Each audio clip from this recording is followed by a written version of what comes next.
ලෝකේ. ලෝකේ කියන්නේ ධර්මතාවයක් නේ. ධර්මතාවයක්. සර්වඥාන්සේ ලෝක අවබෝධය කළා ධර්මතාවයේ ආකාර දෙකකට විස්තර කරානේ. මොකද්ද?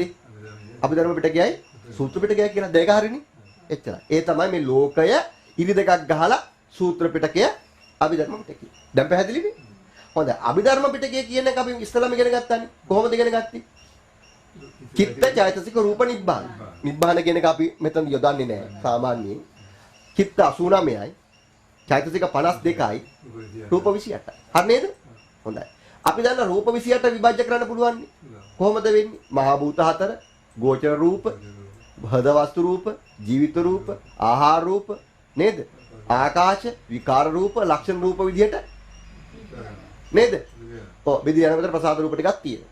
කොහොමද මේ රූප 28 කියන කාරණේ? ගුණ ටිකක්, ලක්ෂණ ටිකක්, රළු මට්ටමේ ගුණ ටිකක්. ඒක පැහැදිලිනේ? ඊට පස්සේ මොකද්ද වෙන්නේ? චෛතසික 52ක් තියෙනවා කියලා අපි දන්නවනේ. රූප වේදනා සංඥා ආදී විදිහට නේද? ප්‍රඥාවෙන් අවසන් වෙනනේ. ඔව්. ඊට පස්සේ සිත් 89ක් කියලා එකක් තියෙනවද අපි දන්නවනේ නේද? ඊකින් අපි දන්නවා සිත් 6ක් ප්‍රධානයි කියලා. චක්කුසෝත ගාන ජීවකාය විඥාන ටිකයි මනෝ විඥානයයි. ඒ විඥාන 6 විස්තර කරලා කීයකට? 89කට. නැත්නම් සිත විස්තර කරලා 80. ඒක ඒ මොන පිටකයේද? අපි ධර්ම පිටකේ. එන ධර්මතා කීයක්ද? 80 නෑ 82. එකක් ඇතෑරියොත් 81 නේද? නිවන ඇර 81 නේද? හරි. මෙතන 52යි මෙතන 28යි 80යි චිත්තය ගත්ත එකක් විදිහට. එතකොට 81යි. චිත්තය දැන් එකක් විදිහට ගත්තොත් 81යි. හොඳයි. ඒ පැත්තේ ඒ කාරණේ. ඒ කියන්නේ විස්තර කරපු දේශනා ටිකද මේ? ඔව්. හරි නේද? හොඳයි. ඊට පස්සේ බුදුහාමුදුර කොහොමද අනිත් පැත්ත කතා කරේ? සූත්‍ර පිටක වශයෙන්. හරි නේද? හොඳයි. සූත්‍ර පිටක වශයෙන් කතා කරනවා. සූත්‍ර පිටක වලින් කතා කරනකොට බුදුහාමුදුරු විභජ්‍ය කර කී ආකාරයකටද? 18 ආකාරයකට විභජ්‍ය කරන්නේ මහත්තයා. කොහොමද විභජ්‍ය කළේ? රූප චක්කු විඤ්ඤාණ. ශබ්ද සෝත විඤ්ඤාණ. මේක දන්නවනේ. ධම්ම මන මනෝ නොමේරු මනෝ විඤ්ඤාණ කියලා මෙතන ගන්න වෙනවා ලේසිය සඳහා. හරි නේද? එහෙනම් අපි දන්නවා මේක මෙන්න මේ ටික මෙන්න මේ කාරණා ටික අනිවාර්යයෙන්ම සතෙක් තුල සිද්ධ වෙනවද නැද්ද? සිද්ධ වෙනවා නේද? ඒ කාරණා ටික සිද්ධ වුණාට පස්සේ මොකද්ද වෙන්නේ? නොමේරු මනෝ විඤ්ඤාණ කියන එකත් පහළ වෙනවා. ඒක අපි මේකට ඉගෙන ගන්න තියෙනවනේ. නොමේරු මනෝ විඤ්ඤාණ ටික මොකද්ද වෙන්නේ? මේරු මනෝ විඤ්ඤාණ වලට පරිවර්තනය වෙනවා. ඒකත් තේරුණානේ. හොඳයි. නොමේරු මනෝ විඤ්ඤාණ මේරු මනෝ විඤ්ඤාණ වලට පරිවර්තනය වෙන්නේ හේතුව මොකද්ද? අයෝනිසෝ මනසිකාරය. ඒකත් පැහැදිලිනේ. එහෙනම් මේක තමයි විශ්වයේ යථාර්ථය. දිට්ඨි, ශ්‍රුත, මෘත, විඤ්ඤාත. දෘෂ්ටි කියන්නේ පෙනීම, දැකීම, දැනීම. පෙනීම, ඇසීම, දැනීම. මේ දැනීම කියන්නේ ගඳ සුවඳ දැනෙනවා, රස දැනෙනවා, පහස දැනෙනවා. ඒක තමයි දැනීම. දැනීම ආකාර කීයද? 3යි. ඇහෙනවා සහ පේනවා. දකීම නේ? නේ? හරි. හොඳයි. ඊට පස්සේ ධම්ම සිතීම. ධම්ම මන නොමේරු මනෝ විඤ්ඤාණ. හරි. මේක ඕනම කෙනෙකුට සිද්ධ වෙනවා. කොහොමද සිද්ධ වෙන ක්‍රම රටාව හැවුවොත් අපි දන්නවා. ඇහැට රූපයක් වලට පස්සේ චක්කු විඤ්ඤාණය පහළ වෙනවා. ඒ පිළිබඳ සිතීම කියන කාරණයක් සිද්ධ වෙනවා. අනිවාර්යයෙන්ම මේක සිතෙනවා. සිතනවා කියන්නේ මෝරන්නම ඕනේ. හිතීමකට මනෝ විඤ්ඤාණයකට සිත යනවා. ඒක විශ්ව ස්වභාවයක්. මේකට රහතුන් වහන්සේලා රූප චක්කු විඤ්ඤාණය නවතින්නේ නැහැ. මෝරන්න නැති විතරයි වෙන්නේ. නිමේරු මට්ටමකට හිත එනවා. ඒක ධර්මතාවයක්නේ. අපි දන්නවනේ මේ පිළිබඳ ධර්මතාවයක් විදිහට සිද්ධිය සිද්ධ වෙනවා, මෝරනවා. මෝරන්නේ ඇයි? අයෝනසෝ හිටපු ඉඳ. හරි නේද? හොඳයි.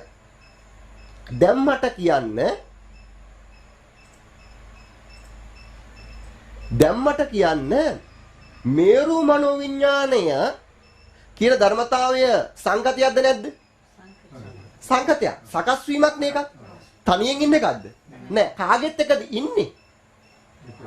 රූප වේදනා සංඥා සංකාර විඤ්ඤාණ. එහෙනම් මේරු මනෝවිඤ්ඤාණයක් හෝ වේවා නොමේරු මනෝවිඤ්ඤාණයක් හෝ වේවා එහි ව්‍යුහාත්මක ස්වභාවය මොකද්ද? අරමුණු වෙච්ච රූපය තියෙනවා, වේදනාව තියෙනවා, සංඥාව තියෙනවා, සංකාරය තිබෙනවා, විඥානය තිබෙනවා.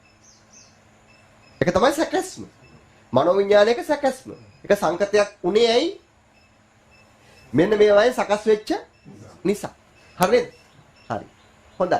එන්න ඒ කොටස් දෙක ඊට පස්සේ බුදුහාමුදුරුවෝ. දැන් මේ අපි කතා කර කාරණේ නේද දැන්? බුදුහාමුදුරුවෝ මේක නේද?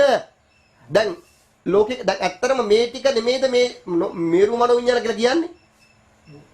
මේරු මනෝවිඤ්ඤාණයේ තුල මේ 18ම නැද්ද? තියෙනවනේ. මේ රූපය රූප ස්වභාවයෙන් නැති වුණාට ඒක පරිවර්තනයේ වෙච්ච ස්වභාවයක් තියෙනවනේ. ඒ කියන්නේ රූප සංඥාවක් තියෙනවනේ.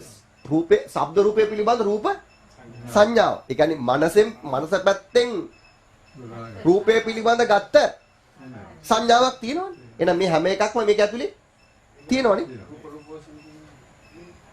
රූප කිව්වේ මේ ටික රූපය තියෙන්නේ මේ මනෝවිඤ්ඤාණය ඇතුලේ එක්තරා ධර්මතාවයක් විදියට.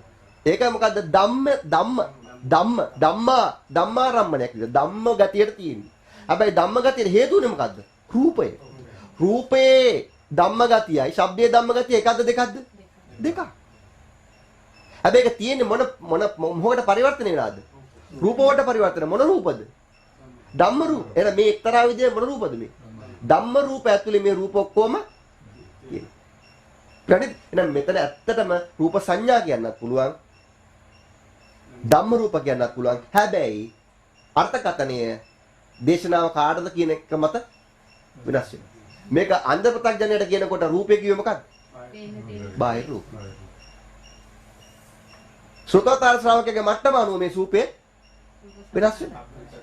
එහෙනම් මේ කිසිම එකකට අර්ථකථනයක්ද අපි හොයන්නේ මේ ධර්මතා සංකතයි අනිත්‍ය දුක්ඛ අනාත්මයි සංකතයි පරිසම්පන්න කියන එකද හොයන්නේ. ඒ භාවයන් අපිට මේක අර්ථකථනයක් නෙමෙයි. දැන් අපි මේ කිසිම දෙයක අර්ථකථන හොයන්න යනවා නෙමෙයි. රූපේ අර්ථකථනය හොයලා අපිට මොකකටද? හොඳයි රූපයට අර්ථකථනයක් දෙන්න පුළුවන් කාටද? කාටවත්ම බෑ. දැන් බුදුහාමුදුරන්ට රූපේ අර්ථකථනය දුන්නට අපිට ඒ රූපය අහු වෙනවද? අපිට අහු වෙන්නේ නිකන් මේක වචනයකටනේ. ඒක අපිට කොහොමද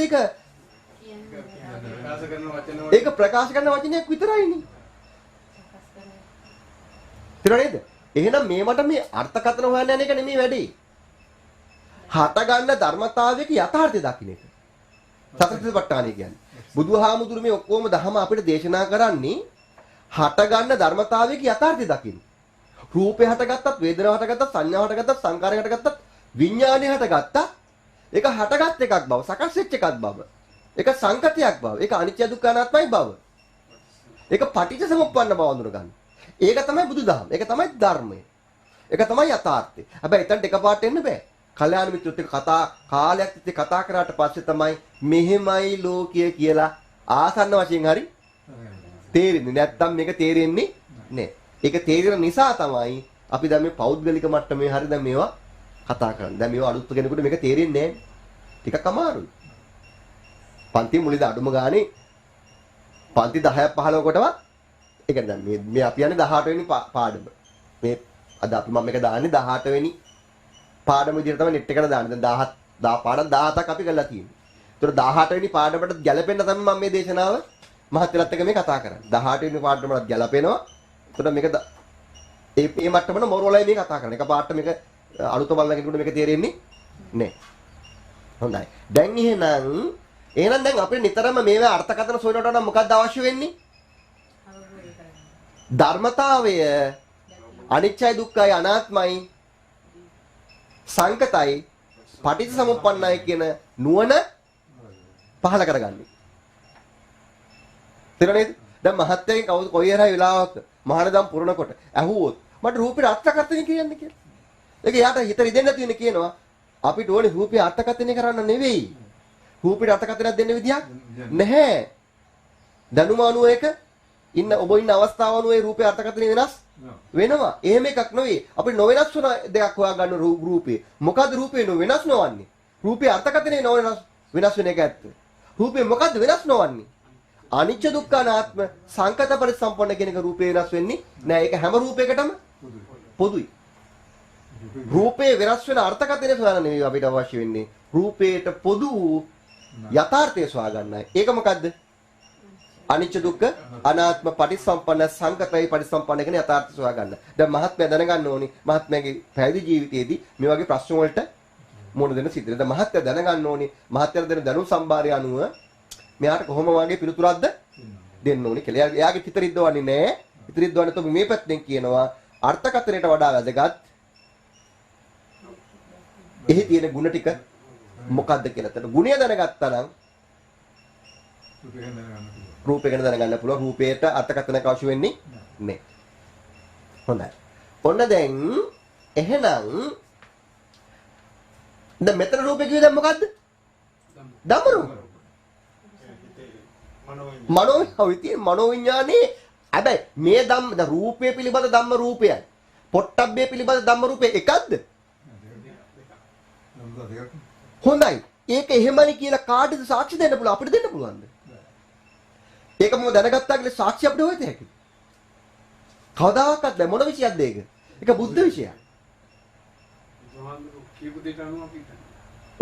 බුදුහාමුදුරු කියපු දෙයට අනුව හිතත හැකියි අපිට. ඊට වඩා දෙයක් අපිට කරන්න බෑ. ඊට වඩා දෙයක් අපිට කරන්න පුළුවන්. ඒ මොකද්ද? රූපේ අනිත්‍ය දුක්ඛ අනාත්මයි කියන යථාර්ථය සොයාගන්න එක. ඊට වඩා දෙයක් අපිට හොයන්න බෑ රූපේ. මෙතන රූපය පරිවර්තනය වෙලා ධම්ම රූපයක් වෙනවා කියන යථාර්ථය බුද්ධ විෂයක්. හැබැයි රූපය අනිත්‍යයි දුක්ඛයි අනාත්මයි කියන එක බුද්ධ විෂයක් නෙවෙයි. ඒක සාමාන්‍ය නුවණ සහිත වාසනා ගුණය සහිත මිනිස්සෙකුට මානවයෙකුට අයත් අවබෝධ කරගන්න පුළුවන් විෂය මාලාවක්. පැහැදිලිද? නැත්නම් අපි රූපයේ ධම්ම රූපයක් හෝ වේවා ශබ්ද රූපයක් අපි කොහොම මොකද්ද අපිට තියෙන සාක්ෂිය මේක ධම්ම රූපයක් කියන්න? අපිට මොකද්ද තියෙන අයිතිවාසිකම? කියලා ඉවර කරන්න ඕනේ නැහැ. කියන්නේ නෑ පැහැදිලිද මම කියන කතන්දරේ? දැන් මම මේ කියන්නේ ඕනෑම ධම්ම භාවනා කරනකොට අවශ්‍ය මූලධර්ම ටික මම මේ කියන්නේ දැන් හොඳේ. අපිට සාක්ෂි නෑ ඒවා පෙන්නන්න. හැබැයි අපිට එකක් කරන්න පුළුවන් මොකද්ද? මේක සකස් වෙනවා. මේක පෙර තිබුණේ නැතුවම හටගත්තා. හැබැයි හටගත්ත වහම නිරෝධයටපත් වෙනවා. අන්න එතනට අපිට එන්න බැරිද? ඒ තුල අවබෝධයක් වෙයි. ඒත් අපිට කියන්න බෑ. ඒකට තමයි සාක්ෂි නැහැ. ඒකට සාක්ෂි නැහැ කියන්නේ දහමෙන් ආපු සාක්ෂියකට අපි අවනත වෙලා කියනවා මිසක්කා මෙහෙමයි කියලා අපිට කොහොමද සාක්ෂි? සද්ධාමත පිටුලයි.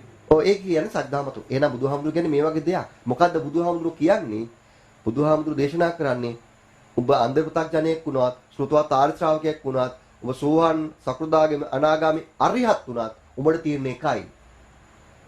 රූපේ උදේවි බලන්න, වේදනාවේ උදේවි බලන්න, සංඥාවේ උදේවි බලන්න, සංකාරයේ උදේවි බලන්න, විඥානයේ උදේව බලන්න. ඊට වඩා බලන්න සාක්ෂි දරන්න තවන් පරමක් නුවණක් උඹලට නෑ. මගේ දෙවණියටත් ඒ වගේ නුවණක් නෑ. සරියුත් හාමුදුරන්ටවත් නුවණක් නැහැ කෙනෙක් සෝවාන් කියලා සාක්ෂි අරගෙන ඔප්පු කරලා කියන්න.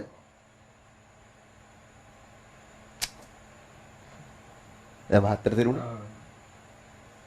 යන්නේ මේ වගේ කියන්නේ. දැන් ඒක තමයි. දැන් ඇත්තටම දැන් ඒ සෝහන් ප්‍රස්තය දන්නේ නැත්නම් මම සෝහන් කියන්නේ. එයාට අනුමානෙන් තමයි. දැන් සරියුත් හාමුදුරුවෝ දන්නේ නැහැ කියන්නේ. හැබැයි මේ වෙන සාක්ෂි පිළිබඳ සියලු විෂය සන්ධාරය කවුද ප්‍රගුණ කරලා තියෙන්නේ? බුදුහාමුදුරුවෝ. හැබැයි ඒක කැටි කරලා කියන උඹලට හැබැයි එකක් කරන්න පුළුවන් මොකද්ද? රූප වේදනා සංඥා සංකාර වල උදේවැය බලට බලන්න පුළුවන්. ඒ තුල උඹලට ලෝකය අවබෝධ වෙනවා. වීවි කියන කාරණේ විශ්වාසය මතයි අපි මේ හැම දෙයක්ම කරන්නේ. පැහැදිලි නේද? එහෙනම් මේ හැම දහම් කාරණේම අපි මොකෙන්ද කියන්නේ? අපිට යම් මට්ටමකට තේරෙනක අවබෝධ වෙන එක ඇත්ත. නමුත් ඒක බුදුහාමුදුරන්ගේ සාක්ෂි ඒකයි බුදුහාමුදුර කියන වගේ නෙමෙයි අපි කියන්නේ. මම කියන දේ පැහැදිලි නේද මාත්‍යට? ඊළඟට එන අපිට කරන්න තියෙන්නේ සාක්ෂි සහිතව මොකක්ද? සතර හදිපට්ටා. ඒකට අපිට භවිත හැයි. ඒ තුල ප්‍රතිඵලයක් ලැබි.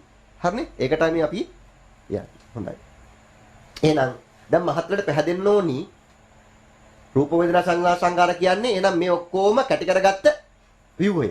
ඒ කැටි කරගත්ත එක බුදුහාමුදුරු කෙටියෙන් කිව්වා නාම රූපේ. හරිනේ? ඒක මම විස්තර කරන්න යන්නේ නේ. හොඳයි.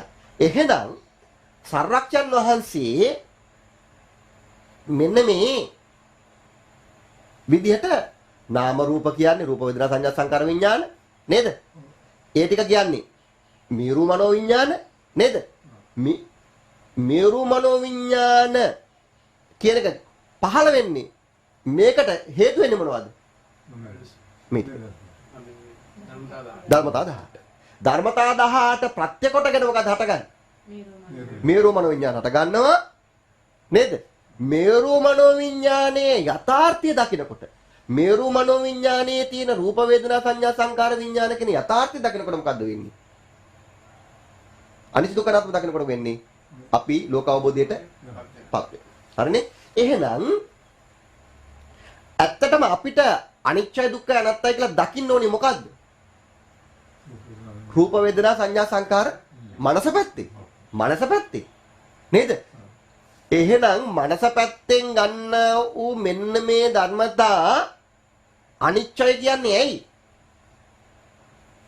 නිරන්තරයෙන්ම ඉපදෙන රූපය හේතු සහිතවයි උපදී. දැන් මේ මොහොතේ මහත්යව දකින රූපය. දැන් මට මගේ මනෝ විඥාන රූපේ මොහොතක් පාසා ඒ රූපේ මොකක් වෙනවද? වෙනස් වෙනවා. රූපේ වෙනස් වෙනවා.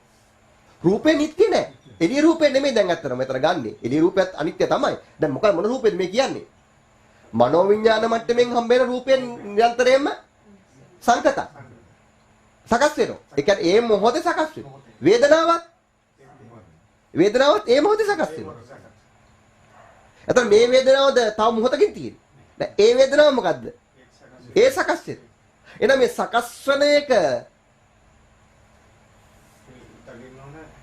ඒ මොහොතේම ඒකේ සකස් වීම දකින්න. ඒ මොහොතේම ඒ සකස් වීම දකින්න.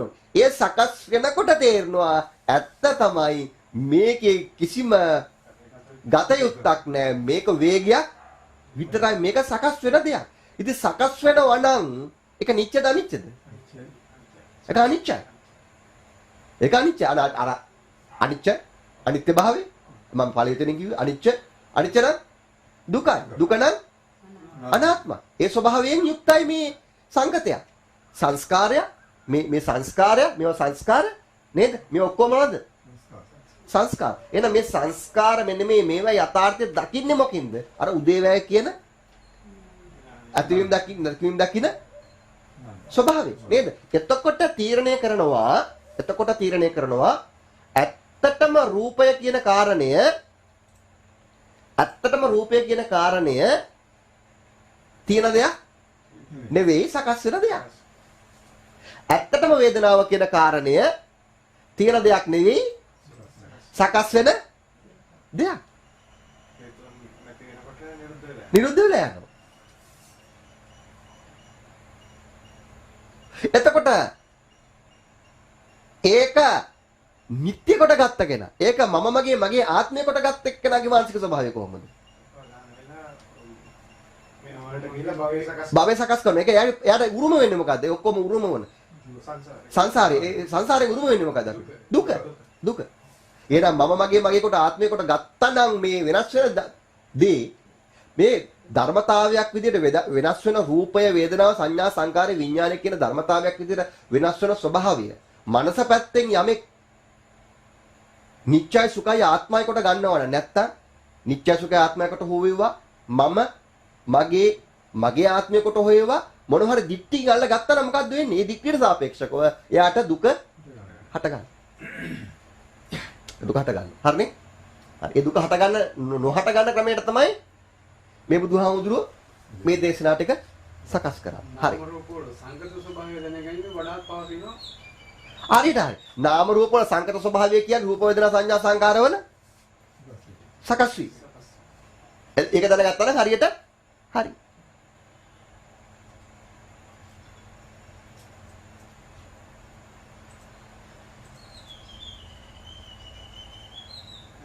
හිතේ හැදෙන එකමයි බලන්න ඕනේ. බාහිර රූපේ නෙවෙයි. ඔව්. ඇත්තටම බාහිර රූපෙට අයිති.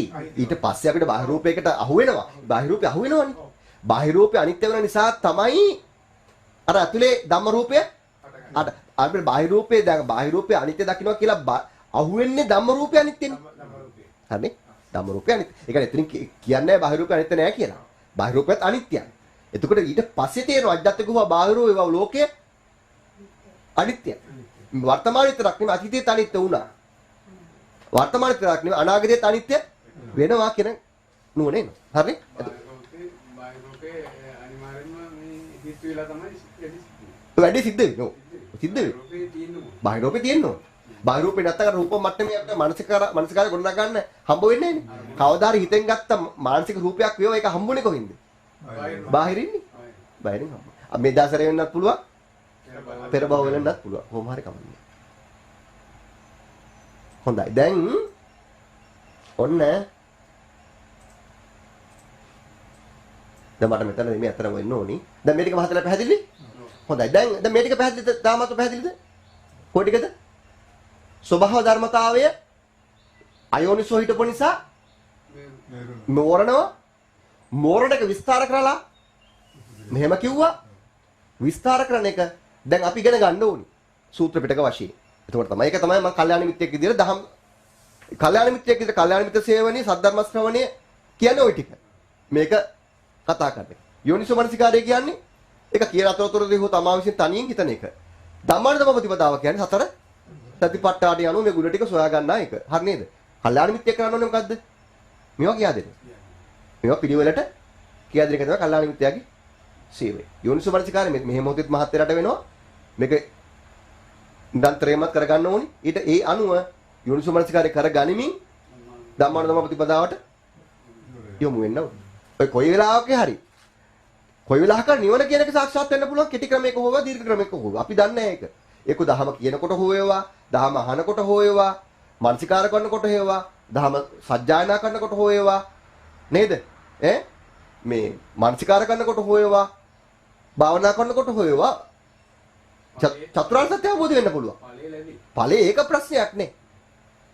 ඔය කොයිම මොහොතක හරි විමුක්ත ආයතන වෙනවා. ආයතනට විමුක්ත වීම සිද්ධ වෙන්න පුළුවන්. ඒක අපිට අදාළ නැහැ. නමුත් මේක මෙතනදි කරන්නේ කල්යාණ මිත්‍යාව විසින් සද්ධර්මයේ කියනවා ඒක ශ්‍රවණය කරන අවස්ථාව. හොඳයි. එයා ඉතින් මේව පිළිවෙලට ගියා දෙන්න ඕනේ. අතට පැටලෙනවනේ. ඒ පැටලෙන අරින් තමයි මේ කියන්නේ. හොඳයි. දැන් මහතර මේ ටික පැහැදිලිද? මේක නොමේරු මනෝවිඤ්ඤාණ වුණා නේද? හරි. ඕනම දෙයක් ආවට පස්සේ නොමේරු මනෝවිඤ්ඤාණ හට ගැනීම ධර්මතාවයක්ද නැද්ද? ධර්මතාවය. මෝරණ බව ඒක ධර්මතාවයක් තමයි අයෝනිසෝත් ඉන්නකොට. හරි. ඒක විභජ්‍ය කළා අපිට කියා දෙන්න ගත්ත මේ වගේ ක්‍රමවේදයක් කරා. හොඳයි. දැන් මට කියන්න මේරු මනෝ දැන් අපිට දැන් හම්බෙනවනේ මහත්තයා. මෙහෙම එකක්. දැන් අපිට දැන් මට කියන්න සතර සතිපට්ඨානය කියලා අපි කායානුපස්සනාව කරා. චිත්තානුපස්සනාව කරා. වේදනානුපස්සනාව කරා. චිත්තානුපස්සනාව කරා. ධම්මානුපස්සනාව කරා. එහි මූලයේ එහි යථාර්ථය මොකද? මනෝ විඥානයක් නේ. මනෝ විඥානයක් නැතුව මේකක් කරගන්න හම්බෙන්නේ නැහැ. කාය විඥානේ රූපය හරහා වෙන සිදුවීම දැනගන්නේ කොහින්ද? මනෝ විඥානේම නේ. මනෝ විඥානයක් වනේ. මේ මනෝ විඥානේ එන සතර සතිපට්ඨානය කියලා කිව්වට එකම සිතේ සතිය හතරකට බෙදුවා. හැබැයි එකම මනෝ විඥාන මට්ටමේ මේක සිද්ධ වෙන්නේ. මනෝ විඥානයක ස්වභාවයක් තමයි නේද? මනෝ විඥානයක සකස් වීම නේද ඔය කියන්නේ දැන්? මනෝ විඥානයක සකස් වීමද රූප වේදනා සංඥා සංකාර විඥාන කියන්නේ. නේද? ඒ සකස් වීම කියන එකේ මනෝ විඥාන සකස් වෙනවනේ. ඒ සකස් වෙන මනෝ විඥාන සකස් වෙන ක්‍රමවේදයට කියන නම මොකක්ද? මනෝවිඤ්ඤාණය සකස් වෙනවා. ක්‍රමවේදයකට සකස් වෙනවා. අපි හිතුව මෙහෙම. නොමේරු මනෝවිඤ්ඤාණයක් මේරු මනෝවිඤ්ඤාණයක් බවට පරිවර්තන වෙන ක්‍රමවේදය මොකක්ද කිව්වේ? ඈ? චිත්ත තමයි. ඔව් හරි. චිත්ත නියම තමයි. ඒකට අපි දැන් අපි බලන සූත්‍ර පිටකට අනුව නොමේරු මනෝවිඤ්ඤාණයක් තියෙනවනේ. මම දැන් නොමේරු මනෝවිඤ්ඤාණ ප්‍රශ්නයක්ද අපිට? නෑ. මේරු මනෝවිඤ්ඤාණයට කියන ප්‍රශ්නේ. දැන් නොමේරු මනෝවිඤ්ඤාණ ටික මොකක් බවට පරිවර්තනය වෙනවද මෙන්න මේ බලවේගය නිසා? අයෝනිසෝ මනසිකාරය කියන්නේ මේ ආශ්‍රවත් එක්ක ආපු භවත්‍රික ගමනත් එක්ක ආපු ඒ එක්තරා විශේෂ ශක්තියක්. ඒ ශක්තිය යෙදිච්ච ගමන් මොකද්ද වෙන්නේ? පුරුද්දට සිත ඉදිරියට යනවා. ඕකනේ ගැටලුව තියෙන්නේ දැන්. සිත ඉදිරියට යනවා. ඕක නවත්ත ගන්න යෝනි. දැන් මං අහන්නේ මේ විදිහට සිතක් ඉදිරියට යන ක්‍රමවේදයට කියන්නේ මොකද්ද කියලා අහන්නේ. සිතක් ඉදිරියට යනවා කියන්නේ සිතක් හටගැනීමේ ක්‍රමවේදය මොකද්ද කියන්නේ? උත්පාදනය වෙන ක්‍රමවේදය මොකද්ද කියන්නේ? උත්පාදනය වෙන යමක් සකස් වෙනවනේ. ඔව් සකස් ප්‍රත්‍ය ක්‍රමවේදය මොකක්ද කියන නම? නෑ ඒකට කියන නමක් තියෙනවනේ. ඔව් ප්‍රතිඋප්පන්න වෙන්නේ මොකක් වුණාමද? පටිච්ච. හරි. දැන් එහෙනම් මං අහන්නේ නොමීරු මනෝවිඤ්ඤාණ මීරු මනෝවිඤ්ඤාණය වලට යන ක්‍රමවේදය කියන මොකද්ද? පටිච්ච සමුප්පාද. හරිද? හරි පරිච්ඡ වෙන්න බෑ. හරි. එහෙනම් දැන් නොමේරු මනෝවිඤ්ඤාණේ ඉඳලා මේරු මනෝවිඤ්ඤාණ දක්වා ගමන් ගන්න ක්‍රමවේදය උලුප්පන්න බුදුහාමුදුරුවෝ තව ධර්ම දේශනාවක් සකස් කළා. ඒ මොකද්ද? පටිච්ච සමුප්පාදය කියලා. එහෙනම් නොමේරු මනෝවිඤ්ඤාණයේ සකස් වීම ක්‍රමවේදය කියන්නේ මොකද්ද? පටිච්ච සමුප්පාදය. එහෙනම් ඒකක් තියෙනවා සූත්‍ර පිටකයේ පටිච්ච සමුප්පාද කියන දහම් පැතිකඩේ වර්ගයේ හරි නේද? හරි පරයයි. එහෙනම් ඔන්න බුදුහාමුදුරන්ගේ දහම් පරයය කීපයක් තිබෙනවා. සූත්‍ර පිටකයේ තියෙනවා 18ක් වූ ධර්මතා ගැන කතා කරනවා. සූත්‍ර පිටකයේ තියෙනවා ඒ 18ක් වූ ධර්මතා රූප වේදනා සංඥා සංකාර විදිහට කතා කරලා තිබෙනවා. ඒකමද සූත්‍ර පිටකයේ පටිච්චසමුප්පාදය කියලා තියෙන්නේ ඒකමද? ඔව්. ඒ කිව්වේ මොකද්ද පටිච්චසමුප්පාදය කියලා කිව්වේ මොකද්ද? දැන් මට කියන්න. මේරු මනෝවිඤ්ඤාණය වලපත් ක්‍රම රටාව. එහෙනම් ඒක රූප වේදනා සංඥා සංකාර වලින් විනත් වෙච්ච දෙයක්ද? රූප වේදනා සංඥා සංකාර බිහි වෙන ක්‍රමවේදය තමයි පටිච්චසමුප්පාදය කියලා පෙන්වන්නේ. දැන් පැහැදිලිද? එහෙනම් දැන් මට කියන්න සර්වඥන් වහන්සේ දැන් මම මේ කතා කරන්නේ සූත්‍ර පිටකේ. සූත්‍ර පිටකේ. හරිද? මේ කතා කරන්නේ සූත්‍ර පිටකේ. සූත්‍ර පිටකයේ පටිච්චසමුප්පාදය කියලා පෙන්වුවේ මොකකටද? මෙතෙන් කියන්නේ. ඔව් හරියන්නේ නෑ මෙතෙන් මේකෙන් කියන්නේ. නොමේරු මනෝවිඤ්ඤාණයක් මේරු මනෝවිඤ්ඤාණයක් බවට පරිවර්තන ක්‍රමවේදය. හරිද? ඊට වඩා ඉක්මවන්න එපා ඕක සූත්‍ර පිටකය ඇතුලේ. ඔయిత වඩා ඕක ඉක්මවුවොත් අභිධර්මයේ පැත්තට ගිය ගමන් අපි දික්ටිගත වෙනවා දහම ඇතුලේ. හොඳට මතක තියාගන්න ඕක. අභිධර්මයට ගියාට කමන්නේ. ඒක වෙනම කතාවක්. මේක වෙනම කතාවක්. අන්න හරි. ඒ දෙක කලවම් නොකර ගන්න ඕනි දැන්. ඒකයි මේ අපි මේ දේශනා මාලාව මෙහෙම පවත්වන්නේ. හරිද? දැන් පටිච්ච සමුප්පාදය කියලා කිව්වේ මොකද්ද සූත්‍ර පිටකයේ ඇතුලේ?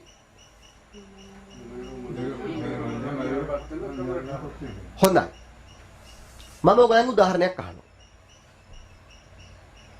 අපි දැන් අභිධර්මයේ ඇතුළේ හොයවා සාමාන්‍ය පොදු අපි කියනද කුසල් සිතක් අකුසල් සිතක් කියන්නේ.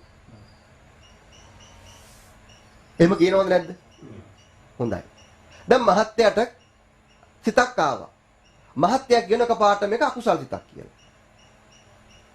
මහත්යට සිතක් ආවා මහත්ය කියන මේක කුසල් සිතක් කියලා. මහත්ය අකුසල් සිතක් කියන්නත් මහත්ය කුසල් සිතක් කියන්නත් මහත්යලාගේ ජීවිතය ඇතුළේ වඩ තියෙන සාක්ෂි මොනවද? සාක්ෂි නැහැ. මහත්ය කොහොමද මහත්ය මේක අකුසල් කියන්නේ? මහත්ය කොහොමද මේක කුසල් කියන්නේ? ඒක කියන්න පුළුවන් කාටේ? සර්වඥ අත්‍රිත. මං කිය තේරුන්නේ නැද්ද? ඇයි ඒ?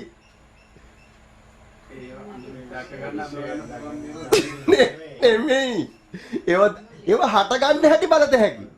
යමක් හට ගන්න හැටි බලත හැකි. යමක් නිරෝධ වෙන හැටි දැනගන්න පුළුවන්. හැබැයි මේක අකුසලයක්ද කුසලයක්ද කියන යාන්ත්‍රණය ෂාප්. ඒක බුද්ධ විෂයක්. අන්මාන ඥාණයෙන් කියන්න පුළුවන්. මේක කුසල් කියලා. මං කියන දේ හරියනේ. සාක්ෂි තියනවද ඒකාන්තයෙන් මේක අකුසල් කියන්නේ? ඇයි? කුසල අකුසල් මායිම හරිම සිව්. කොයි පැත්තේ මේක අකුසලයක්ද කොයි පැත්තේ කුසලයක්ද කියලා කියන්න බෑ. එහෙනම් මේ විෂය බුද්ධ විෂයක්. එහෙනම් බුදුහාමුදුරු කිව්වේ මොකද පරිසම්පාදේ කියලා? මෝරණ ක්‍රමවේදයකට යාන්ත්‍රණයක්. මෝරණ බව තේරෙන්නේ නැද්ද? ඒකට සාක්ෂි තියනව නේද? සිතවිල්ලක් මෝරණ බවට සාක්ෂි නැද්ද? තියනවනේ. ඇයි? තේරෙන්නේද? හැබැයි ඒකාන්තයෙන්ම මේක අකුසලයක්ද මේක කුසලයක්ද කියලා එහෙම කියන්න බැරි වුණාට මෝරණ බවට, ඒ කියන්නේ හටගන්න බවට, හටගෙන නැති වෙලා ආයි හටගෙන හෝ ඒ ක්‍රමවේදය සකස් වෙනින් යන බවට අපිට සාක්ෂි හොයාගන්න පුළුවන්ද බැරිද? පුළුවන්. ඒ අනුව අපි කියන කුසල කුසල. ඔව් ඒ අනුව අපිට කුසල කුසල ප්‍රශ්නයක් නෑ. අපිට ආසන්න මානසිකාරයට ගන්න පුළුවන්. මම මේ කියන්නේ ෂාප් විදිහට. ඒ කියන්නේ දැන් මම කියන්නේ අපි කරන මේ වැඩි ටික. මානසිකාරයක අපි භාවනා කරන්න ගියාට පස්සේ එහෙනම් අපිට මෙතන හොයන්න තියෙන්නේ කුසල්ද අකුසල්ද කියන එක නෙවෙයි. මොකද හොයන්න තියෙන්නේ? සකස් වීම. දැන් කුසල්ද අකුසල්ද කියන එකට වඩා අපිට මොකක්ද ඕනි වෙන්නේ? උදේ සහ වය. ඒ කියන්නේ ඉපදෙන ධර්මතාවයක් ඇද්ද මේ ලෝක ධාතුවේ? ඒක පටිච්ච සමුප්පන්නයි කියන යථාර්ථය දැන් අපිට සතර සතිපට්ඨානෙදී ඕන වෙන්නේ. ඒකටයි සාක්ෂි ඕන වෙන්නේ.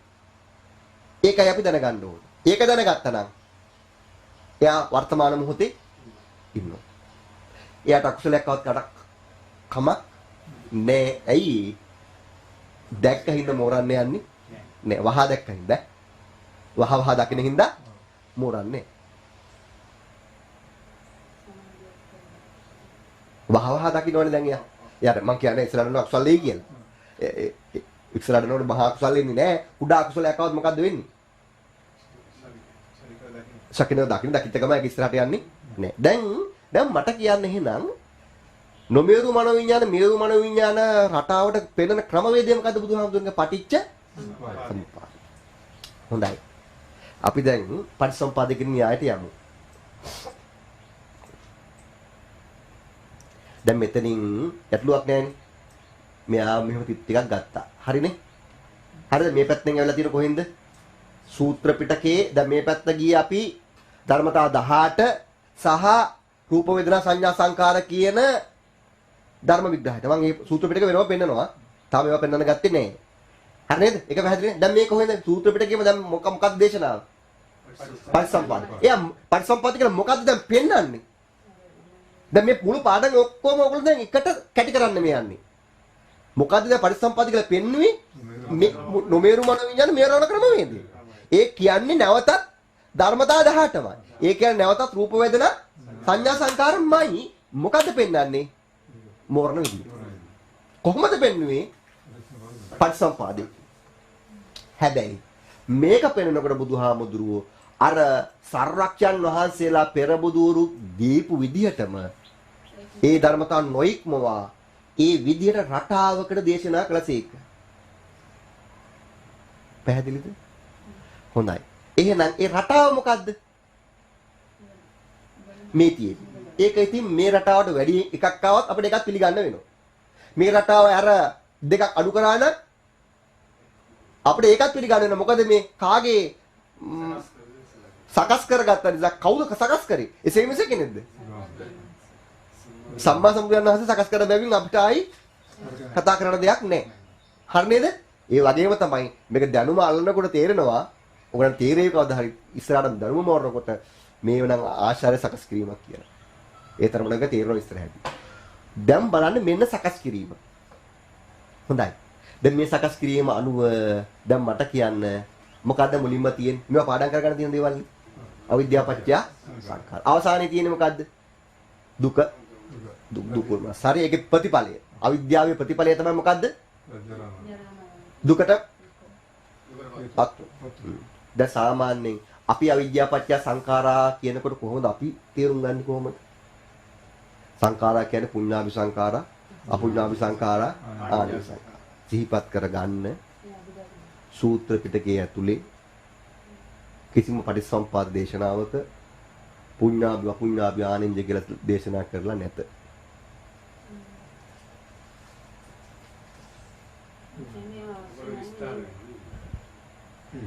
ඒක තියෙන්නේ සංගීත සූත්‍රයේ තියෙනවා විභජ්‍ය කරලා එක්තරා විදිහක සංකාරයෝ මොනවද කියලා කියනකොට සර්වචන් වහන්සේ දේශනා කරන සංකාරයෝ නම් පුඤ්ඤාභි අපුඤ්ඤාභි ආනෙන්ජ වශයෙන් තුන් ආකාරයි කියලා. ත්‍රික දේශනාවක් විදිහට. ඒ ඇරෙන්න පටිච්චසමුප්පාද දේශනාව ඇතුලේ පුඤ්ඤාභි අපුඤ්ඤාභි ආනෙන්ජ කියලා දේශනා කළා නැහැ. දැන් කියන්නේ ඇයි දේශනා කරන්නේ නැත්තේ කියලා. ඒවා අපිට අඳුන ගන්න බෑ සාක්ෂි ඇතුළු. සාක්ෂිනේ අපි නිකන් කිව්වට නෑ. සාක්ෂි ඇතුළයි වැඩි කරන්නේ. තේරෙනවද? බය පිළිගන්න දැන් මම මේක ඔයගොල්ලන්ට සූත්‍ර පිටකේ දෙන්නේ. සූත්‍ර පිටකේ දෙන්නේ ඇයි පරිහරණය කරන්නේ? මෙන්න මේවා පරිශ්‍රණය කරන්න. මේවා පරිශ්‍රණය කරන්න ඉස්සෙල්ලා කල්යාණ මිත්‍රයෝ කියන එක පිළිගන්න එක ඇත්ත. දැන් මහත්යලා රයිට් අපිට හොයාගන්න බෑ ඇත්ත තමයි. මතක තියාගන්න ඕනි පුඤ්ඤාභි අපුඤ්ඤාභි ආනෙන්ජ කියලා කියන්නේ අභිධර්ම පිටකයේ සූත්‍රාන්ත දේශනාව. අභිධර්ම පිටකයේ ඇතුලේ බුදුහාමුදුරුවන්ගේ දේශනාවෙ සකස් කරනවා සූත්‍රාන්තයේ දේශනා කරන්නේ මෙහෙමයි අභිධර්මයේ දේශනා කරන්නේ මෙහෙමයි කියලා. ඒක තියෙන්නේ කොහෙද? අභිධර්මයේ ඇතුලේ. අභිධර්මයේ ඇතුලේ දේශනාවක තමයි පුඤ්ඤාභි අපුඤ්ඤාභි ආනෙන්ජ කියලා සංඛාර වර්ග හතර තියෙන්නේ. අනිත් හැමතැනදීම සූත්‍ර පිටක දේශනාව කියන්නේ මොකද්ද? ක්‍රියාව කාය වාචී මනෝ ක්‍රියා ටික සංකාරයෝ නම් වෙත්. සරලද නැද්ද? සරලද නැද්ද? එතන දෙනවා පුඤ්ඤාභි අපුඤ්ඤාභි ආනෙන්ජ කියන්නේ. එතන සරලද? කාය වාචී මනෝ හඳුන ගන්න බැරිද? සාක්ෂි නැද්ද? සසතේපට්ටානේ දිනවල තාම පැහැදිලි සාක්ෂි තියෙනවා. තේරෙනවා මේක කාය මේක වචී මේක මනෝ කියන්නේ. පේන තියෙන දකින්න දෙයක් නේ. දකින්න දෙයක්. එහෙනම් සූත්‍ර පිටකයේ ඇතුලේ පටිච්චසමුප්පාද දේශනා කරනකොට අවිද්‍යා පත්‍ය සංඛාරා කියනකොට ඔය වගේ විභජ්‍ය කරලා මහා දේශනාවක් බුදුහාමුදුරු දේශනා කරන්නේ. කියන්න මට මේකෙන් පල්ලෙහාට වෙන දේ. මෙතන ඉඳන් මෙතනට වෙන දේ කිව්වා නම් ඇති. මොකද්ද වෙන්නේ? උඩින් ඉඳන් යටට මොකද්ද වෙන්නේ? මෝරනවා. මොකද්ද වෙන්නේ? එහෙනම් පටිසම්පාදේ කියලා කිව්වේ අර නොමේරු මනෝවිඤ්ඤාණ මේරු ක්‍රමවේදය කොහොමද මෝරන්නේ කියලා අපි පෙන්නලා තියෙනවා. දැන් පැහැදිලිද? මේරුවට පස්සේ එහෙනම් ඇත්තටම මේරුවට පස්සේ ඵලය මොකද්ද වෙන්න ඕනේ? දුක. මෝරන්න ඉස්සෙල්ලා මෝරණ එකට හේතුව මොකක්ද වෙනව සාමාන්‍ය අපි දන්න විදියට බුදුහාමුදුරන්ගේ දේශනාව අයෝනිසෝ මනසිකාරය කියන්නේ මොකද්ද? අවිජ්ජාව.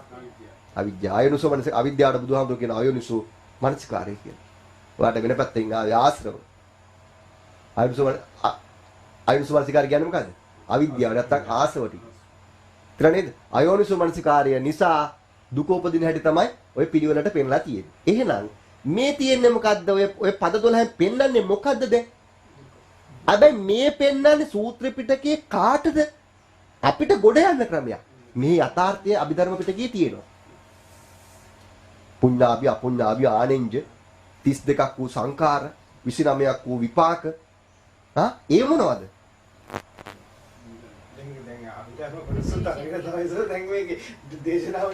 අන්න ඒක තමයි දැන් මම කිව්වේ අර දැන් අපි දේශනා අර chart එක කියන්නේ.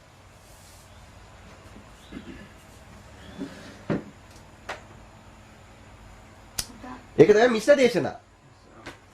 ඕවා මිශ්‍ර දේශනා. පිරිසුදු දේශනා දැන් මෙහෙම ඇත්තටම ඒ මිශ්‍ර දේශනා නිසා අපි අමාරු වෙනවා ටිකක්. එහෙම වෙන්න ඕනේ. හැබැයි අපි අමාරු නොවැටෙන ධර්ම දේශනා සකස් කරන්න ඕනේ. ඒකයි. මායින් වෙන් කරගන්න ඕනේ. මායින් වෙන් කරගන්න. මායින් වෙන් කරගන්නේ නැහැ සත්‍යපට්ඨාන එනකොට. ඔන්න දෙකම හරිනේ.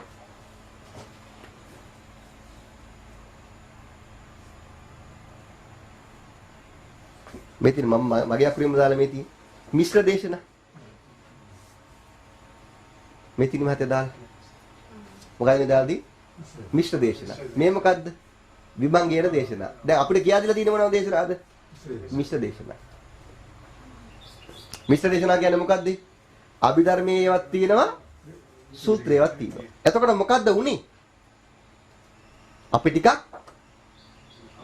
අවුල් සහගත ඒක ධර්මයේ මත දිට්ඨියක්.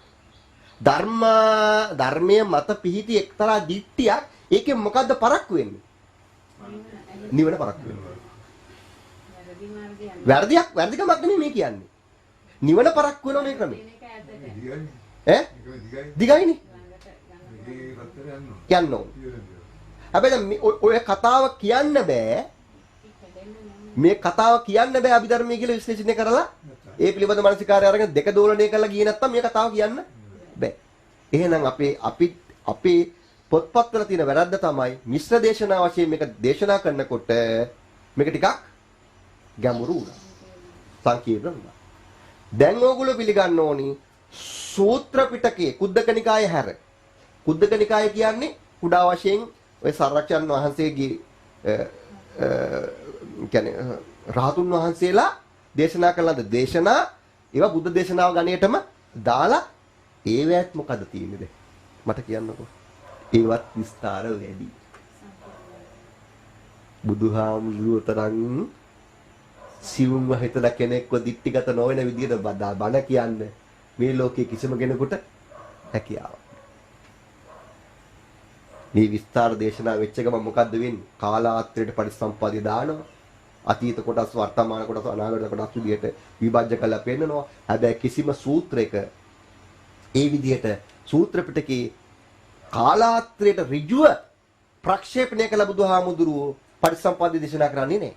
උන්වහන්සේ පරිසම්පාද දේශනා කරන්නේ ඉදපච්චා විදිහට මේ හේතු නිසා මේ මොහොතට අරගෙන දේශනාව දික්ටිගත නොවන විදිහටයි නිතරම සකස් කරන්නේ.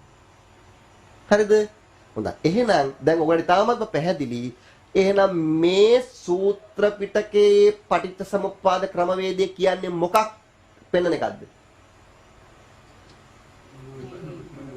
නොමේරු මනෝවිඤ්ඤාණයක් මේරීම පෙන්වන සාධනීය ගැඹුරු සංකල්පයක්.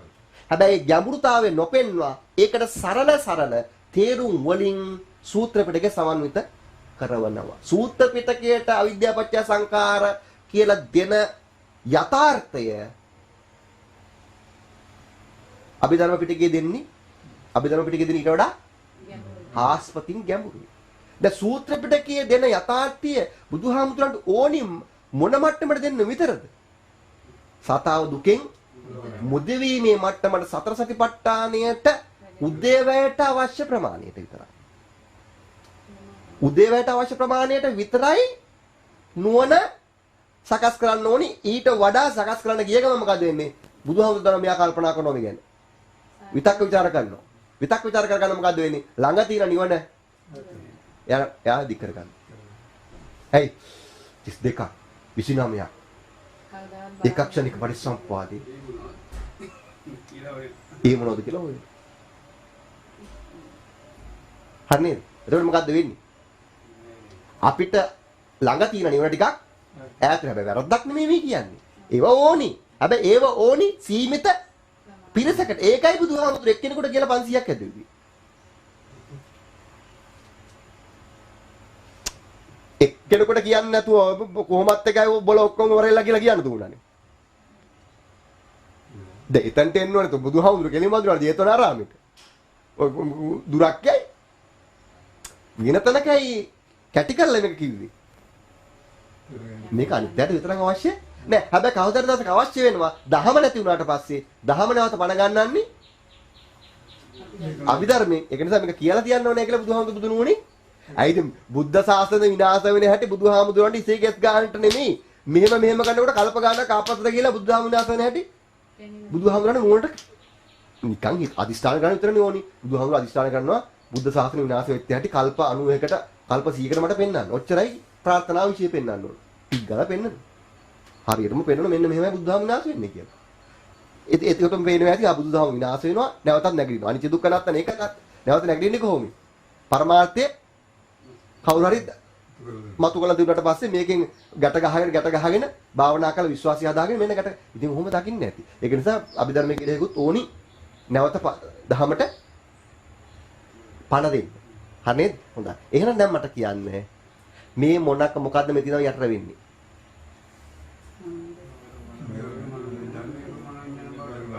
පරිවර්තනය වෙනවා. එහෙනම් දැන් මට කියන්න මෙතන මේ හරියද බලවත්ම සංකාරයේ තියෙන්නේ මෙන්න මේ හරියද? ඒක බලවත්ම භාවය ඔප්පු වෙන්නේ කොහොමද? දුක ආවට පස්සේ. හරිනේ? ඔන්න ඔය ආන්තරය තමයි ඔක ඇතුලේ තියෙන්නේ. ඔය වගේ සරල ක්‍රමවේදයක් පෙන්වන්නේ යන්නේ. හැබැයි ඌට වඩා ඔක දහම් අර්ථකථනයක් දෙන්න බෑද ගැඹුරට? පුළුවන්ද බැරිද අපිට? පුළුවන්. දැන් එච්චර ඕනිද අපිට? එච්චර ඕනි නෑ. අපි කියන්නේ ඒක එච්චර ඕනි නෑ. හැබැයි ඒව දැනගෙන ඉඳීම වැදගත්. දැන් මම කියන්නේ ඒව දැනගෙන ඉන්න ඕනි. හැබැයි මේව භාවනාවෙන් හොයනවද? භාවනාව හොයන්නේ යන්නේ නෑ. හරිනේ? ඒකයි මේ කියන්නේ. හරි? හොඳයි. දැන් එහෙනම් දැන් මට කියන්න හරි සරල ක්‍රමවේදයක් කරමු. අපි මේක විස්තර කරොත් මහත්ය මෙන්න මේවයි විස්තර කරතේ. අවිජ්ජා පත්‍ය සංඛාරා. මෙන්න සරලම ක්‍රමවේදය. සංඛාර කියේ මොකද්ද? කාය වචී මනෝනේ. අවිද්‍යාව නිසා ওই ටික අපි පටන් ගන්න නැද්ද? රූපයක් දැකලා. බාහිර රූපය නිසා මෙයා මෙතනට එන්නේ. 18 නිසා වැඩි පටන් ගන්න නැද්ද? 18 නිසා ක්‍රියාත්මක වෙන්න කතා කරන්න හිතන්න පටන් ගන්න නැද්ද? ඒකට සකස් වීමක් නෙමෙයි ඒක සකස් වීමක් නෙමෙයි. ඒක තමයි සංකාර ක්‍රියා. අවිද්‍යාව නිසා මොකද්ද දැන් හදන්නේ? ඔබ ඉස්සරහට යන්නයි මේ හදන්නේ. එහෙනම් මෙතන සංකාර කියනකොට අර ඒ කියන්නේ උපද්දවන්න පුළුවන් ගතිය තියෙන කතාවක්ද මෙතනදි කියන්නේ? මම අහන්නේ මේ සූත්‍ර පිටකයේ කියන්නේ උපද්දවන්න පුළුවන් ගතියක් කියන අර 32ක් වූ කර්ම බීජද මේ කියන්නේ? නෑ නෑ. එච්චර ඕනිද? නෑ. හැබැයි එහෙම යථාර්ථය දාන්න බැරිද? පුළුවන්. එච්චර ඕනි නෑ. මේ කියන්නේ මොකද්ද? උඹ අයෝනිසෝව හිටියොත්. උඹ කල්යාණ මිත්‍රයෙක් ඇසුරු නොකළොත්. උඹ සද්ධර්මයේ ශ්‍රවණය කළා නැත්තම්. උඹ ඔය බාහිර ආරම්මන වලට කාය වචී මනක් විදියට ඉස්සරහට යන්නයි සූදානම් වෙනවා. ඒ වෙනකොට මොකද්ද වෙන්නේ? ඒ සංකාර නිසා මොකද්ද වෙන්නේ? සිත් හට ගන්නවා. විඥාන හට ගන්නවා. ඒ විඥාන නිසා මොකද්ද වෙන්නේ?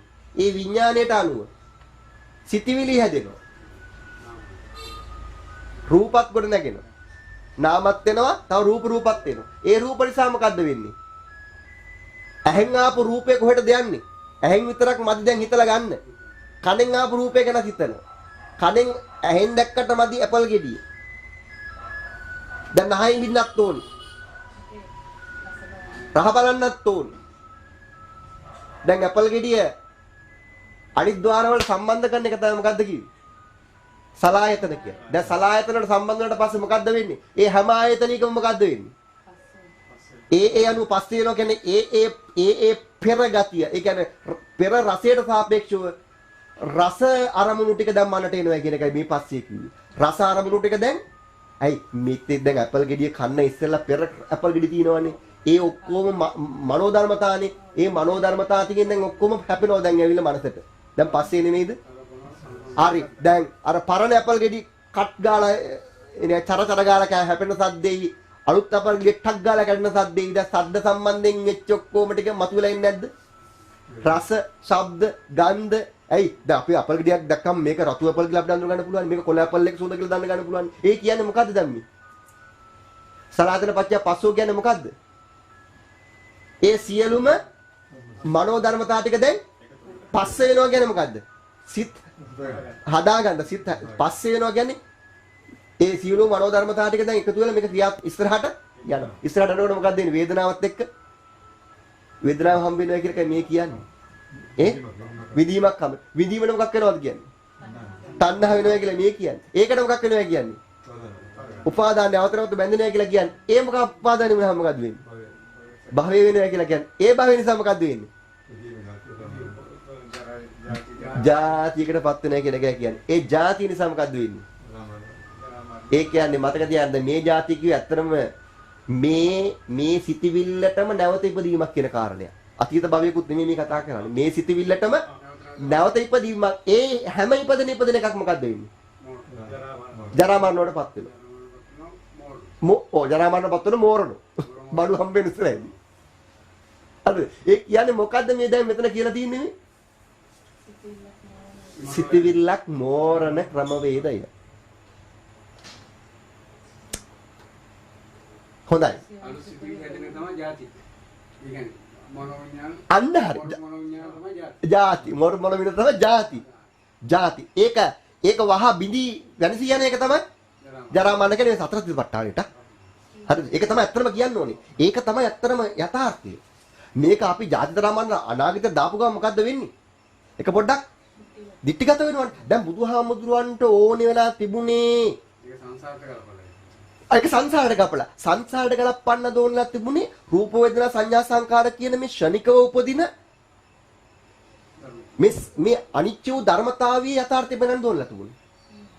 සංසාරයේ නැමැති දිග චක්‍රයේ යථාර්ථය පෙන්වන්න දෝනලා තිබුණේ මේ ෂණිකව හට ගන්න රූප වේදනා සංඥා සංකාර වල යථාර්ථය පෙන්වන්න දෝනකම තිබුණේ. අන්න ඒක තමයි උදේවැය කිව්වේ. එහෙනම් මෙතනදි පෙන්වන්නේ මොකද්ද? උදේවැය කියන එකේ විග්‍රහ වෙන ක්‍රමවේදය මෝරණ ක්‍රමවේදය මේ පෙන්වන්නේ. හොඳද මේ විදිහට මෝරණ බව තේරෙන්නේ නැද්ද? සාක්ෂි නැද්ද? භාවනා කරනකොට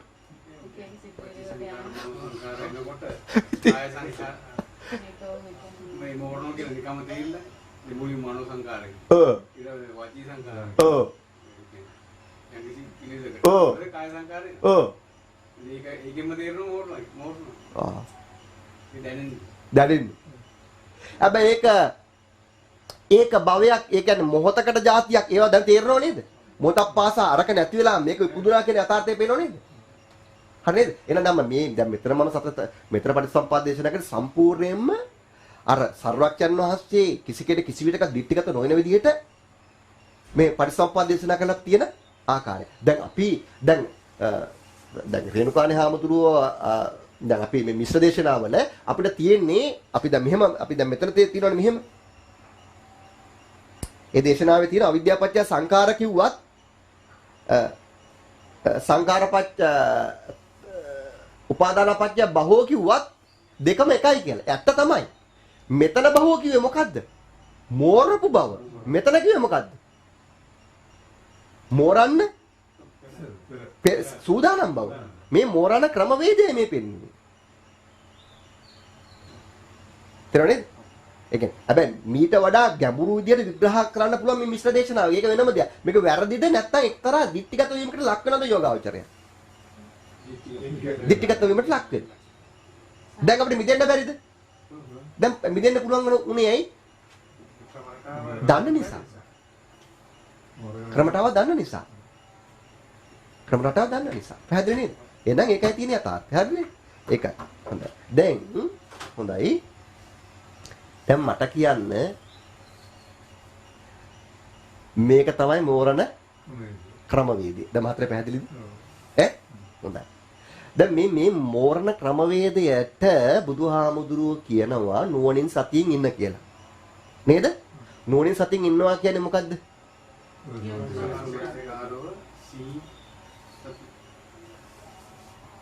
සියෙන් සතියින් ඉන්න එකනේ. එතකොට මොකද්ද වෙන්නේ? ඒ මොහොතට මොකද්ද වෙන්නේ? අවිද්‍යාව නිරෝධ වෙලා ඒක තේරෙන්නේ නැද්ද? සිතිවිලි යන්නේ මේ සිතිවිලි යන්නේ නැහැ කියන එක මේ තියෙන්නේ. මේ අනාගතයෙන් නොහට ගන්නා බව කියන කාරණය පෙන්ලා තියෙන්නේ. කොහොමද පෙන්වුවේ? නිරෝධ ක්‍රමය. හරිද? නිරෝධ ක්‍රමය කියන්නේ එක්තරා විදියකට මොකක්ද? නිවන. චතුරාර්ය සත්‍ය අවබෝධ වීම මේක මොහොතකට ගත්තොත් එහෙම අර ඒ මොහොතේ හැබැයි මෙතන මෝරකට මොකද්ද? චතුරාර්ය සත්‍ය පැත්ත අවබෝධ වීම පිණිස මාර්ගය. මේක මාර්ගය. එහෙනම් දැන් දැන් චතුරාර්ය සත්‍යයයි පටිච්චසමුප්පාදයයි නාම රූපයි මේ වෙන් දේශනාද?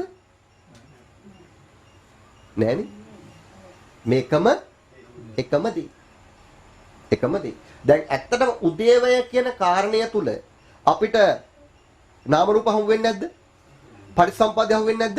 චතුරාර්ය සත්‍ය හමු වෙන්නේ නැද්ද? එහෙනම් මේ යථාර්ථවාදී හැම දර්ශනයක්ම අහු වෙන එකමම තැන මොකද්ද? සාක්ෂි සහිතව. උදේවය වගේ. හැබැයි අපි උදේවය බලන්නේ නැතුව මේ ඔක්කොම කරනවා. නිවන අවබෝධ වෙන්නේ නැහැ. නිවන දුරස් වෙනවා. දැන් එන අපිට මොකද්ද කරන්න තියෙන්නේ? මේ මොහොත බලන් ඉන්නකොට එතන චතුරාර්ය සත්‍යයට අවබෝධ වෙන ධර්මතාව ටිකක් සකස් වෙනවා. ඒ කියන්නේ සත සතිපට්ඨානය වෙනවා, යෝනිසෝ මනසිකාරය වෙනවා. එතන රූප වේදනා සංඥා සංකාරවල අනිච්ච දුක්ඛ අනාත්ම කියන එක අවබෝධ වීම සිද්ධ වෙනවා. පටිච්ච සමුප්පාදයේ දැක්ම කියන කාරණය තියෙනවා. මේ ඔක්කොම ටික තියෙන ක්‍රියාව මොකද්ද? සතර සතිපට්ඨානය නැත්තම් උදය ඔය කියන සමුදය සහ වය කියන කාරණය. දැන් මේ වෙන් වූ දේශනා වුණාට ක්‍රියාකාරීත්වයේදී මේ සියලුම දේශනා මොකක් වෙනවද? එක තැනකට එක මොහොතකට එකතු වීම සිද්ධ වෙනවා.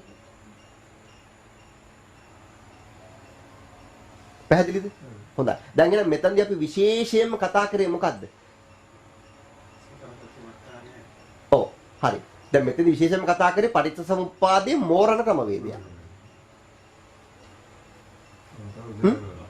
හොඳයි. එතකොට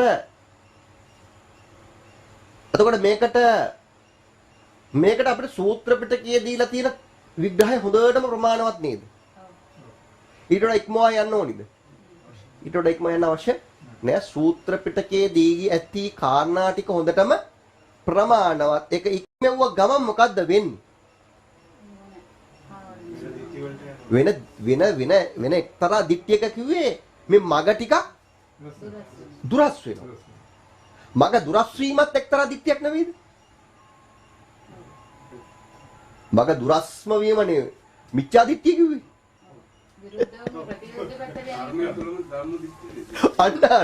අල්ලාහ්. ඔව් එක්තරා දිට්ඨියක් තියෙනවා. හරි.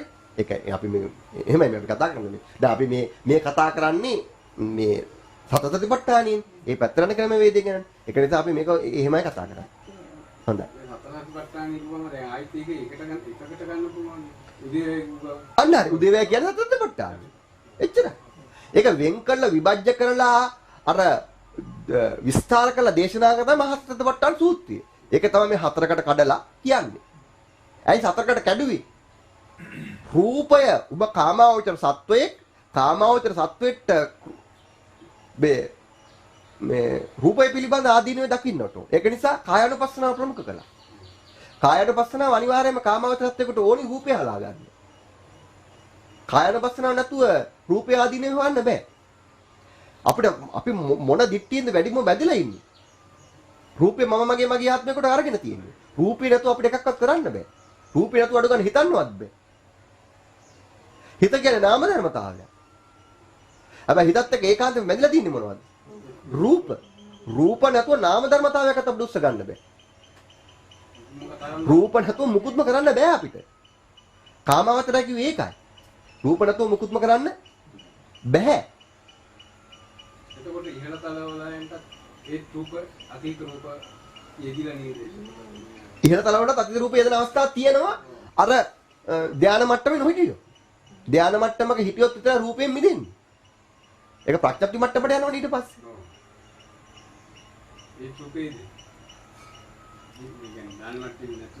ධානා මට්ටමේ අත රූපය දෙන්න පුළුවන්. දැන් අපි කියමු බ්‍රහ්මයේ අස භාවිතා කරනකොට කාමාවචර වෙනවා. බ්‍රහ්මයේ කන භාවිතා කරනකොට කාමාවචර වෙනවා. හැබැයි බ්‍රහ්මයා සමාධිය කියනකොට ඒ බ්‍රහ්මයා ඒ අදාළ ධානා සමාධිය ඉන්නකොට එයා රූපාවචරයි. අරූපාවචර ලෝකෙක කෙනා එයාට රූපය හැකන මුකුත් නැහැ. රූප කියන්නේ පටිවිආපෝතේජ සම්බන්ධයෙන් මුකුත් නැහැ. හැබැයි එයාගේ හිත ඇතුලෙන් කාමාවචර දෙයක් අරගෙන හිතන්න පුළුවන්. එතෙන්දී ඒ ඇතුළේ රූපදී. ඒ ඇතුලේ රූප තියෙනවා. ඒක නිසා කාමාවචර වුණා. ඒ කියන්නේ මේ පඨවි ධාතුව පඨවි ආපෝතේ රූප 28 සම්බන්ධයෙන් යමක් මනස ඇතුලේ තියෙනවා. හිත ඇතුලේ තියෙන රූප සම්බන්ධයෙන් දෙයක්. ධම්ම වශයෙන් තියෙනවා. එතකොටත් මොකද්ද වෙන්නේ? හිත කාමාවචර වෙනවා. ඒ වෙලාවට හිත කාමාවචර උනේ ඇයි? ආරම්මණයේ තියෙන කාමාවචර භාවය නිසා. ආරම්මණය රූපනේ. ඒක රළුනේ. ඒ රළු මට්ටම නිසාම රූපයක් ඒගාගේ නාම ටික කාමාවචර වුණා. ඒක නිසා.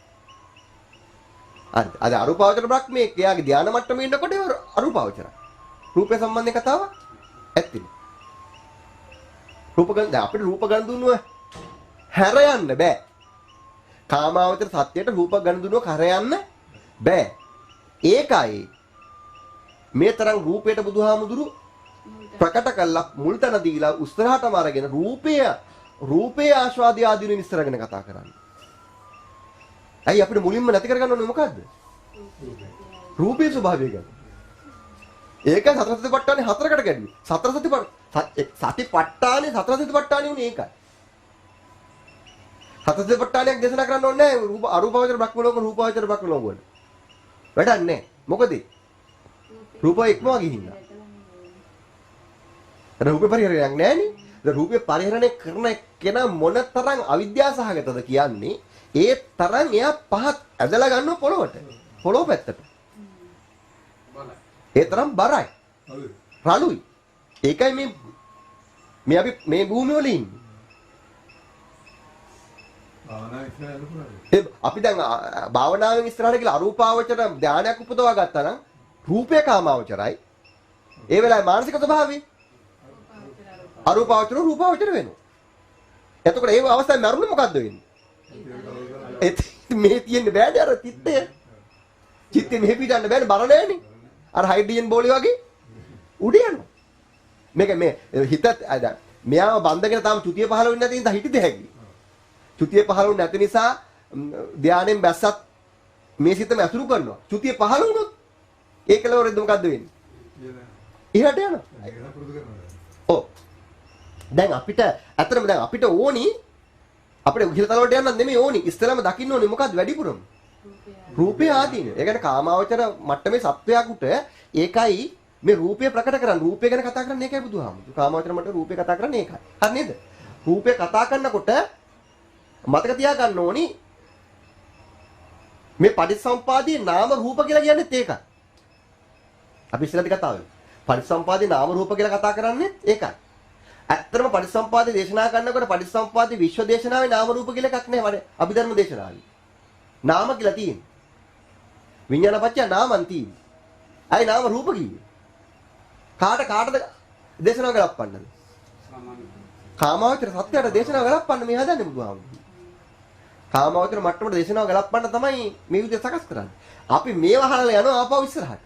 යඹුරු දහම පැත්ත. එච්චර ඕනේ මේක හොඳටම අපිට ප්‍රමාණවත්. එහෙනම් පරිසම්පාද කියලා අපි මේ වගේ මෝරණ බවක් තුනනම් හොඳටම මේ මෝරණ බව තේරෙනවා සතර සතිපට්ඨානය කරනකොට. නුවණින් සිහියෙන් ඉන්නකොට. මේ සිතුවිල්ල තමයි දැන් මේ මෝරන් යන්නේ කියලා. හරිද? ඒ ටික තේරෙන්න පටන් ගන්න හොඳටම පැහැදිලි. ඉතින් ඒක තමයි උදේවැය. ඉතින් උදේවැය සහ ඒ අවබෝධය තමයි ඕනි. හරි? හොඳයි. ඔන්න දැන් එතකොට දැන් නම් මාතර තේරෙනවද පරිසම්පාද කියන එක දැන් මේ අර විදිය දැනුම තියෙන්න ඕනේ ඒක හරියි. දැන් මොකද්ද කියන්නේ මේක?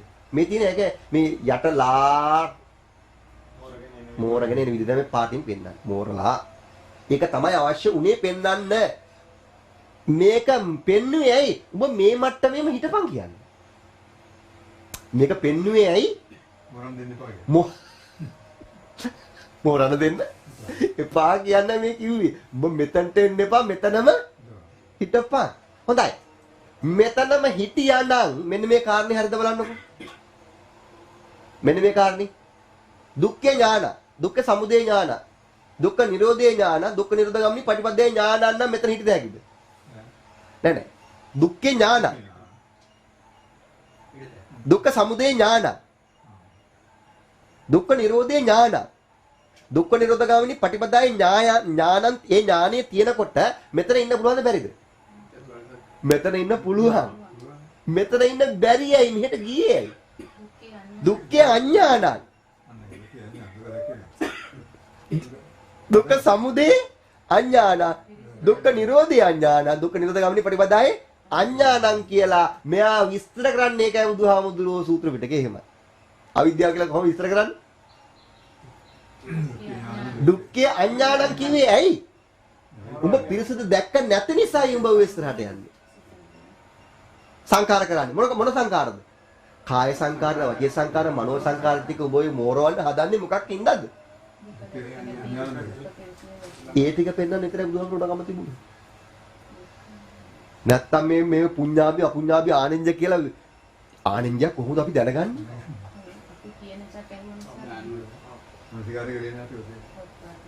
අපි කොහොමද අකුසල සිවුම් අකුසලයක් සිවුම් අකුසලයක් කියලා දැනගන්නේ කොහොමද?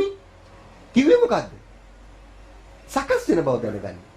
සකස් වෙනකොට තේරෙවි මුලට වඩා යට මෝරලයි කියන්නේ. ප්‍රකට බව. මෝරණ බව අවබෝධය. මූලික මෝරණ බව අවබෝධයක් ගන්න කියලා තමයි කිව්වේ. ඒ ගත්තාම වැඩි අනිත් පැත්තට සිද්ධ වෙනවා. සිද්ධ වෙනවා කියලා කිව්වේ. ඒ ගත්ත ගමන් කිව්වා සූත්‍ර පිටකයේ කියනවා නිරෝධය. ඇයි නිරෝධය කිව්වේ? නිරෝධය කිව්වේ මේක නොවනවා කියලා. නොවන බව. මේක නොවන බව මේ. ඔබ මෙතන නුවණ අනතරම් මෙයා යෝනිසෝ මනසිකාර වුණා නම් මේ බලන්න අවිද්‍යාව පත්‍ය යෝනිසෝ මනසිකාර වුණා නම් අවිද්‍යා නිරෝධා සංඛාර නිරෝධෝ. එහෙම එකක් වෙන්නේ නැහැ. හොඳයි සංඛාර පත්‍ය විඥාන යෝනිසෝ මනසිකාර වෙච්ච ගමන් මොකද්ද වෙන්නේ? ඒක වෙන්නේත් නැහැ. එහෙනම් මේ මූලික නොවන එකක්වත් නැහැ. එකක්වත් නැහැ. ඔව්. මූලික කියන්නේ අවිද්‍යාව. ඔව්. අවිද්‍යාව නේද? දැන් මුලින්ම මේක ප්‍රකට වුණ නැතුණාට අපිට මෙන්න මේ හරියදී ප්‍රකට වෙනවනේ මුලින්ම. මුල හරියදී අපිට වේදනාපච්චය තණ්හාවකට ප්‍රකටයි. එතකොට දැනගනින් කියලා කියන්නේ අපිට මුල හරියදී මේව අල්ලන්න බෑ. මේවා මුල හරියදී අල්ලන්න බෑ. මුල මෝරණ එක්කනට මෙන්න මේ හරියදී අල්ලත හැකි. වේදනාව ස්වභාවය මෙන්න මේ හරියදී 100න් එනකොට මුල හරියදී අහු වෙනවා. හරිද? 100න් හරිය මේ හරිය ටික ටික මෝරනකොට මොකද වෙන්නේ? මේවා පවා තේරෙන ගන්නවා නිකන් මේක තේරෙනවා කියන එක නෙමෙයි ක්‍රියාවලිය තේරෙනවා කියන එකයි. එතකොට මොකද්ද වෙන්නේ? නොමෝරා යනවා. සිවුම් වේදනා ස්වභාවය නිම දැනගන්න. ඊට නොමෝරා යනවා. අයි එතන සකස් වෙන බව දන්නවනේ. සකස් වෙන බව දකිනකොට එතන ප්‍රීතිය පහළ වෙනවා. මේ වෙන සකස් වෙනවානේ. ඉතින් මේක සකස් වෙනවානේ දෙකිනේ. මේක ඉතින් ඔන්න අනිත්‍ය දුක්ඛ නැත්තම් මිසක් වෙන මොකද්ද? ඉතින් මේක මම මිනිච්ච කොට ගත්ත හින්දානේ මට මේ දුක අටගාවේ කියලා නුවණ පහළ වෙන්න පටන් ගන්නවා. එතකොට දැන් එයාගේ ප්‍රීතියත් එක්ක ඒ තියෙන සතුටත් එක්ක එයා ඒකෙම ඉන්න ගන්නවා. දැන් ඒකනේ අපි වෙන්ගෙන්න මේ රස්සාව අතහැරලා ජොබ් අතහැරලා පෞල් ජීවිතය අතහැරලා මොකද්ද මේ කරන්න යන්නේ? මේ සිවුම් සැනසීම හොයාගෙන යන්නේ මේ. හරිද? හොඳයි. මම කවුඩා කතා කරන් තියෙනවා මේ මට්ටමට. ඔන්න දැන් ඔය කතා කළා. දැන් එහෙනම් අපි කතා කළා මේරු මනෝවිඤ්ඤාණමද පටිච්චසමුපාදය කියන්නේ. ඒ ගැන කතාවක්මද? මේරු මනෝවිඤ්ඤාණමද රූප වේදනා සංඥා සංකාර කියන්නේ. ඒත් ඒකමද? ඒ ගැන කතාවක්මද 18 වලින් කරන්නේ? ඒ පිළිබඳ සිහියෙන් සිටීමද සතර සතිපට්ඨානය කියන්නේ? ඒක ඒ පිළිබඳ යෙදෙන බලවේගයද යෝනිසෝමනසිකාරය කියන්නේ. ඒකෙන් ඉපදෙන ඵලයේද නිරෝධය කියන්නේ. ඒකෙන් ලැබෙන අමතර ඵලයේද නිවන සාක්ෂාත් කරගන්නවා කියන්නේ. ඔය න එකම දෙයක් නෙමේක. මේක එකම දෙයක්.